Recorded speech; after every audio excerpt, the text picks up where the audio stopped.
नमस्कार दोस्तों। स्वागत है आपका डेली न्यूज इंडिया 1.0 में।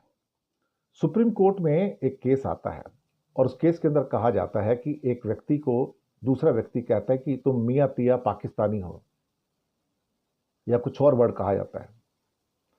उसको गुस्सा आता है, वो कोर्ट में जाता है। केस सुप्रीम कोर्ट में आता है, जस्टिस बीवी नागरत्ना और सतीश चंद्र शर्मा की अदालत में। ये बेंच होती है।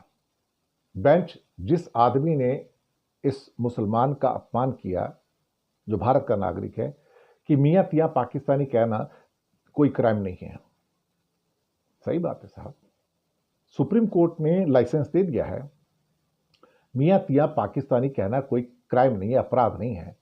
टिप्पणी थोड़ी भद्दी जरूर है, लेकिन हम उसको क्राइम की कैटेगरी में नहीं गिन सकते। बिल्कुल आपने सही कहा साहब, बिल्कुल आपने सही कहा। फिलहाल तो एक पंडोरा बॉक्स तो ओपन हो गया। रमेश विधुड़ी ने लोकसभा में कहा था कि मुल्ला, कटवा, भड़वा, और अब योगी जी भी कह रहे हैं कठमुल्ला, और कुछ और लोग भी कह रहे हैं कठमुल्ला।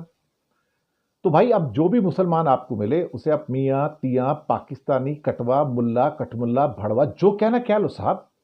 अब आपको 100 खून माफ है, क्योंकि सुप्रीम कोर्ट ने कह दिया है कि भाई ये कोई अपराध नहीं है। ये टिप्पणी मतलब बुरी जरूर है, लेकिन इसे हम अपराध की श्रेणी में नहीं ला सकते, हम सजा नहीं दे सकते। तो अब आप पार्लियामेंट के अंदर भी बोल सकते हैं, अब आप यूपी की असेंबली छोड़िए, आप किसी भी असेंबली बोल सकते हैं, अब आप सड़क पे बोल सकते हैं। और हाँ, अगर अपने मोहल्ले में अगर कोई मुसलमान रहता हो तो उसको भी मुल्ला, कठमुल्ला, कटवा, भड़वा, मियाँ तिया पाकिस्तानी बोल सकते हैं, जो मर्जी कह लो। अब ये कोई अपराध नहीं है। पुलिस वालों को पता लग गया है कि बोलना अपराध नहीं है भाई। अब तो किसी को पाकिस्तानी बोलना अपराध नहीं है, किसी को मियाँ मुल्ला बोलना अपराध नहीं है, मियाँ तिया बोलना अपराध नहीं है, कटवा, मुल्ला, कठमुल्ला भी बोलना अपराध नहीं है। तो भैया बोलो, अच्छे ढंग से बोलो। मैं तो कहता हूं कि भारत के सभी शहरों में बोलो, सभी गांव के अंदर बोलो, सभी कस्बों में बोलो। जो तुमको मुसलमान सामने मिल जाए उसको बोलो। तुम तो कटवे हो, भड़वे हो, मुल्ले हो, कठमुल्ले हो, मियाँ तिया हो, पाकिस्तानी हो, बोलो, आराम से बोलो साहब। शायद वो हमारे देश के नागरिक नहीं है ना अब, उनका इस देश से अब कुछ लेना देना नहीं होगा, वो हमारे देश के दुश्मन है। तो इसलिए जो मर्जी बोल लोगे, अब जैसे मर्जी बोल लो। सुप्रीम कोर्ट से लाइसेंस मिल गया अब तो। पहले ओम बिरला ने लाइसेंस दिया था रमेश विधुड़ी को, पहले ओम बिरला ने लाइसेंस दिया था, कोई एक्शन नहीं लिया रमेश विधुड़ी के खिलाफ, कोई एक्शन नहीं लिया, बोल बाल के चले गए, कुछ नहीं हुआ साहब। ओम बिरला भी एक्शन नहीं लेते हैं साहब, सुप्रीम कोर्ट भी एक्शन नहीं लेता है। तो एक बात तो पक्की हो गई भैया कि मुसलमानों का अब यहां पर कोई भविष्य बचा नहीं है साहब। अब वो कहेंगे ये तो कठमुल्ले हैं, कटवे, मुल्ले, भड़वे, जो भी कहोगे, मियाँ तिया पाकिस्तानी बोलो, जो मर्जी बोल लो। इनको इनको नौकरी वोकरी मत देना, ये तो पाकिस्तानी है। इनको काम पे मत रखना, ये तो पाकिस्तानी है। हो सकता है कल को बैंक वाले इनको लोन नहीं देंगे, बोले भाई तुम पाकिस्तानियों को लोन नहीं देते। हम पाकिस्तानियों को लोन नहीं देते, हम मियाँ मुल्लाओं को लोन नहीं देते, कठमुल्लाओं को लोन नहीं देते, ये लोन भारतीयों के लिए, तुम तो पाकिस्तानी हो। हम भी पाकिस्तान बनने की कोशिश कर रहे हैं, उन्होंने किया तो हम क्यों ना करें।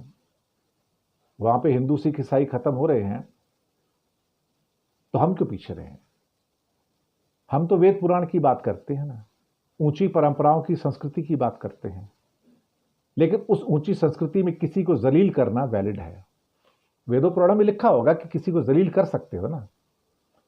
वेदों पुराण में लिखा होगा कि अगर आपने भगवा पहन लिया तो फिर आप कठमुल्ला पहन के किसी को जलील कर सकते हो, है ना। वेद पुराणों में, उपनिषदों में लिखा होगा कि अगर मियाँ तिया पाकिस्तानी बोल दो तो जस्टिफाइड है। जिस देश का संसद जस्टिफाई कर दे और पीछे बैठ के लोग हंसे, बड़े बड़े मिनिस्टर हंसे, जिस देश का सुप्रीम कोर्ट उसे अपराध ना माने, तो फिर मुसलमानों को समझ लेना चाहिए भाई इस मुल्क में अब आपके लिए क्या बचा है। और साथ में उन सिखों को और ईसाइयों को भी समझ लेना चाहिए कि इस मुल्क में अब आपके लिए क्या बचा है। आप खुद सोचिएगा।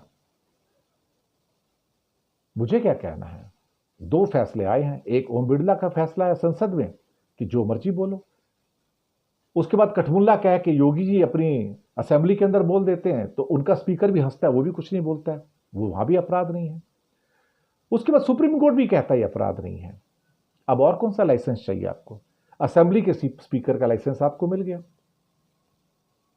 उसके बाद संसद के स्पीकर का लाइसेंस भी आपको मिल गया, अब आपको सुप्रीम कोर्ट के 2 जजेस का भी ये लाइसेंस मिल गया। जो मर्जी खाओ, जाइए आराम से। टिप्पणी भद्दी जरूर हो सकती है, सुप्रीम कोर्ट कहता है, लेकिन अपराध नहीं है। ठीक है भाई, इससे अच्छी बात क्या हो सकती है? नया भारत है साहब, 21वीं सदी का भारत है। क्या कहोगे, सभ्य भारत है या असभ्य भारत है? फैसला आप कीजिएगा। तमीज वाला भारत है या बदतमीज भारत है? फैसला आप कीजिएगा।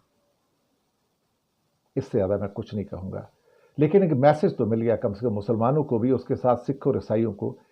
यह मुल्क आपके लिए नहीं है, यह मुल्क आपके लिए नहीं है, क्योंकि सिख यहां खालिस्तानी हैं, मुसलमान यहां पाकिस्तानी हैं, और जो ईसाई हैं वो धर्म प्रवर्तक है और देश के दुश्मन हैं। उन्होंने हिंदुस्तान को 250 साल तक लूटा अंग्रेजों ने, और वही यहां पर अपने ईसाई भाई बहन को छोड़ के गए हैं। आपकी यहां कोई जरूरत नहीं है। क्या करोगे? हिंद महासागर में डाल दो उनको, नहीं तो बे ऑफ बंगाल में उसमें डाल दो, या अरब सागर में डुबो के मार दो। इन सबको राज करोगे, भगवा राज करेगा उसके बाद। शुक्रिया आपका।